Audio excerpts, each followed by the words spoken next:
शुक्लांबरधरं विष्णुं शशिवर्णं चतुर्भुजं प्रसन्नवदनं ध्याये सर्वविघ्नोपशान्तये। ओम श्री गुरुभ्यो नमः।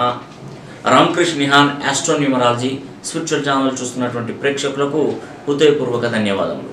ఈ వీడియోలో ముఖ్యంగా ఈ యొక్క కొన్ని రాశుల వారు ఇంట్లో గనక కలిసి ఉన్నట్టయితే ఉమ్మడిగా కలిసి ఉన్నప్పుడు అది భార్యాభర్తలే కావచ్చు, తల్లి కూతురులే కావచ్చు, తల్లి కొడుకులే కావచ్చు, తల్లి బిడ్డలే కావచ్చు, లేదా వాళ్ళకి సంబంధించిన వాళ్ళ నాన్నగారు అమ్మవారు కానీ ఎవరైనా కూడా ఈ యొక్క 3 రాశులు మినిమం 3 రాశులు దాంట్లో ఎక్స్ట్రాగా ఇంకొకటి 4 రాశులు మొత్తం కూడా 3 రాశులు అయితే అసలు కలిసి ఉండకూడదండి।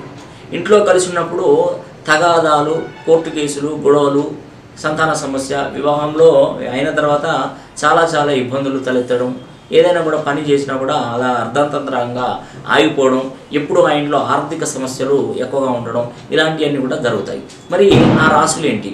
అవి సింహరాశి, ఇది అగ్నితత్వపు రాశి, దీనికి అధిపతి రవి। మరియు తులారాశి, ఇది వాయుతత్వపు రాశి, దీనికి అధిపతి శుక్రుడు।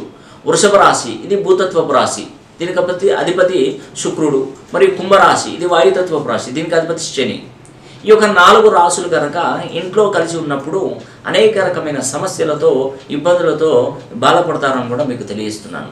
అయితే దీని నుండి బయటపడే మార్గం ఏంటంటే మీ పేరులో ఉన్నటువంటి సంఖ్యాబలాన్ని అదృష్ట సంఖ్యాబలంగా మార్చుకొని మీ పేరులో ఉన్నటువంటి న్యూమరికల్ నంబర్ను అదృష్ట సంఖ్యగా మార్చి ఆ తర్వాత మీ యొక్క డెస్టినీ నెంబర్, మీ న్యూమరికల్ నెంబర్ అనేది కూడా చాలా అదృష్టవంతంగా మార్చినప్పుడు తప్పకుండా ఈ యొక్క ఇంట్లో ఈ రాశుల వాళ్ళు కలిసి ఉన్నా కూడా ఎలాంటి ఇబ్బందులు తలెత్తకుండా మిత్ర సంఖ్యలలో మనం కలిపినాం కాబట్టి వాళ్ళకు అదృష్టం అనేది కూడా ఎక్కువగా కలిసి వస్తుందని కూడా మీకు తెలియజేస్తున్నాను। కాబట్టి ఈ యొక్క 3 రాశుల వాళ్ళు తప్పకుండా ఇంట్లో సమస్యలకే కొలువుగా మారుతుంది।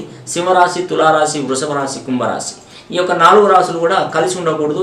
ముఖ్యంగా ఇక్కడ సింహం, తులా, వృషభం అయితే చాలా ఎఫెక్టివ్గా ఉంటుంది, చాలా ప్రాబ్లంగా ఉంటుంది। కుంభరాశి కొంతవరకు న్యాయం చేకూర్చినా కూడా ఇలాంటి రాశి కూడా ఉండకూడదు, కలిసి ఉండకూడదు అని కూడా మీకు ఈ వీడియో ద్వారా తెలియజేస్తున్నాను। ఈ వీడియో కనుక మీకు నచ్చినట్లయితే లైక్ చేయండి, మరి షేర్ చేయండి, అదేవిధంగా కామెంట్ చేయండి। ధన్యవాదాలు।